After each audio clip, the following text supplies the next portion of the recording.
All right. So this is actually the last installment of our vocational vocabulary unit.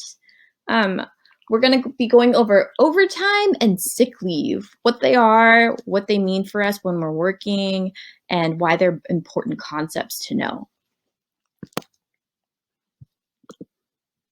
Okay, so overtime just refers to any period of time worked beyond one scheduled shift as a full-time employee. Okay, so typically you only get overtime if you're a full-time employee.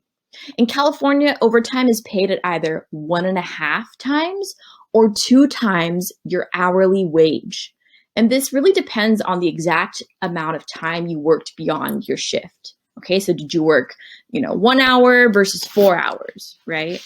Oh, goodness, sorry. My dog is here and he's stepping on the keyboard.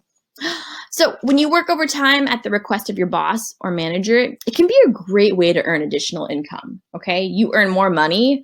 And like I said, if it's 1.5 times or 2 times your hourly wage, and let's say you're earning the minimum wage, which is anywhere from, $13 to $15 in all likelihood, that can mean you're earning $30 an hour. That's pretty good money, right? However, please only do so if you feel comfortable and confident in your ability to work this much, okay? It's often tiring to work overtime shifts, especially if you're doing them back to back, or you're working full time and you've got other things going on, such as a family, your pet, your friends. You definitely want to find a good balance. And so overtime is cool, but only if you feel comfortable doing it. So just some overtime pay facts. Overtime occurs for any hours worked over 40 hours in a single work week. A work week, of course, is 7 consecutive 24-hour days. For a lot of us, it's Monday through Friday, but it really just depends on the job that you work. Work weeks can start at any day of the week, and overtime rate is 1.5 to 2 times your normal rate of pay per hour. So in California, if you work over 8 hours in a workday, you get paid 1.5 times, okay? If you work over 12 hours in a workday, you get double time or double overtime, 2 times your hourly wage. As stated before, overtime is generally earned by full-time employees. However, it is possible for part-time employees to earn overtime, but you'd have to work above 40 hours in a work week. This is really typical during holiday seasons, right? During Christmas, during, depending on where you work, right? If you work at like a Halloween store, then October, maybe September are going to be your busiest times, and you'll probably have to work more often depending on how many employees work at the establishment and, just the demand of your product or service. So ways to earn overtime at work include, of course, demonstrating consistent and excellent job performance. Attendance is key, all right, such that your manager feels confident in asking you, hey, do you want to work an extra shift? Can you stay later today? That means they're confident in your ability to work beyond your scheduled hours, okay? You've demonstrated good, consistent job performance. You show up to work on time. You show up to work every day as scheduled. Helping out a coworker by covering their shift when they call out of work for personal reasons or sick leave, okay? They might ask you, or if you know that someone's going to be out, you might ask them, hey, can I cover your shift? Can you talk with the manager? Is that cool? And then, of course, asking your boss for additional shift opportunities should they arise. This is a great way to earn overtime. However, it really just depends whether your boss says yes or no on the availability of overtime, and then, of course, whether they feel comfortable with you working overtime. All right, so how do we document overtime at work? Well, thankfully, most employee schedules and timesheets are automated. That means they're electronic. There are a lot of computer-based systems or electronic systems. This means that you will not have to manually or on your own log each hour or shift that you work overtime. Your manager will monitor your scheduled hours and any hours worked overtime, and they'll document accordingly. However, I say this with a caveat, right? With take it with a grain of, sand. People make mistakes and technology can be faulty at times.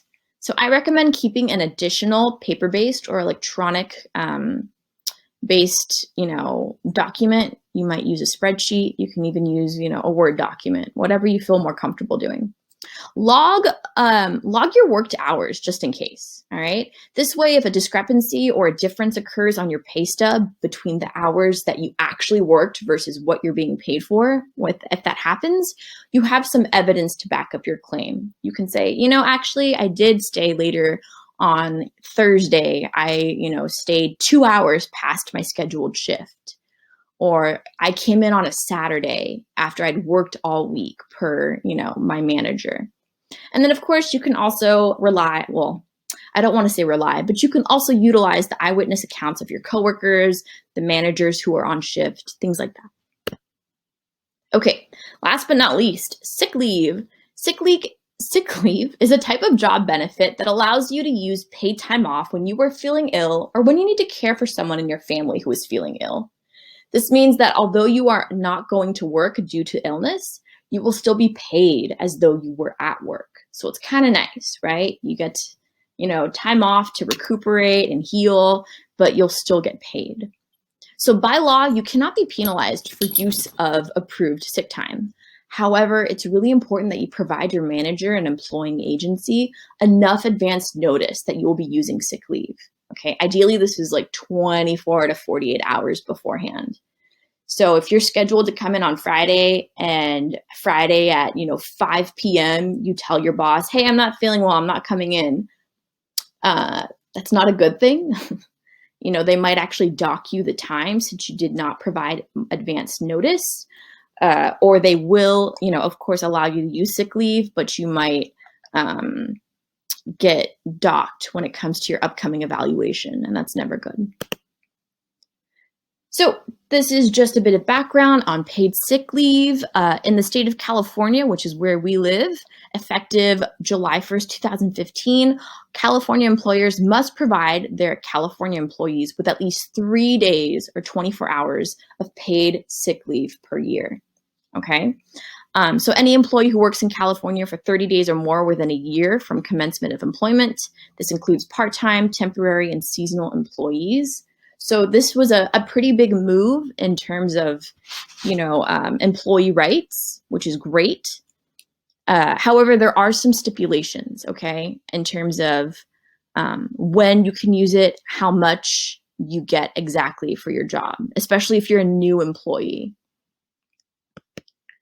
So per California law, an employee may begin to use accrued sick leave after the 90th calendar day of employment. So if once you've been working for the company for about 3 months, that's when you can start to use accrued sick leave. The reason why is that you accrue it slowly. So you get a certain number of time, a certain number of sick leave for every hour that you work.